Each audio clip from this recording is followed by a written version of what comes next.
وہی اما بمعنی اللام، یہاں سے مصنف رحمۃ اللہ علیہ نے اضافت معنوی کی اقسام ذکر کی ہیں۔ اضافت معنوی میں آپ جانتے ہیں چونکہ حرف جر مقدر ہوتا ہے، اور حرف جر کے مقدر ہونے کی تین صورتیں ہیں، یا تو حرف جر من مقدر ہوگا، یا فی مقدر ہوگا، یا لام مقدر ہوگا۔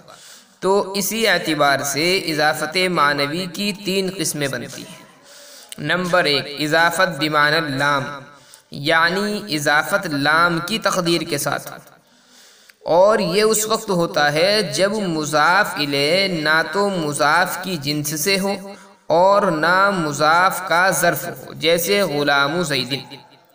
یہ در حقیقت غلام لزید کے معنی میں ہے، تو یہاں پر جو ہے لام مقدر ہے۔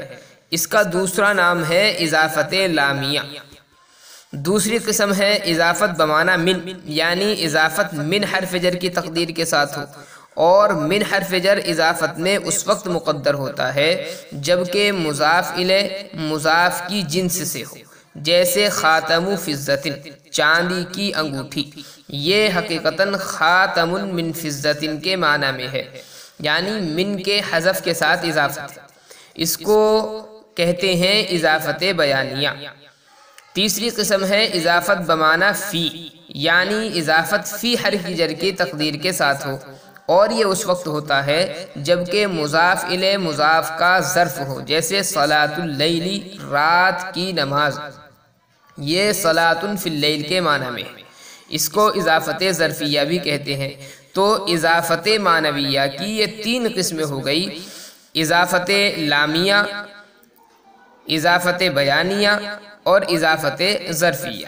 اضافت لامیہ کا مطلب یہ ہے کہ لام حرف جر کی تقدیر کے ساتھ ہو، اور اضافت لامیہ اس وقت ہوتی ہے جب مضاف الیہ نہ تو مضاف کی جنس سے ہو اور نہ مضاف کا ظرف ہو۔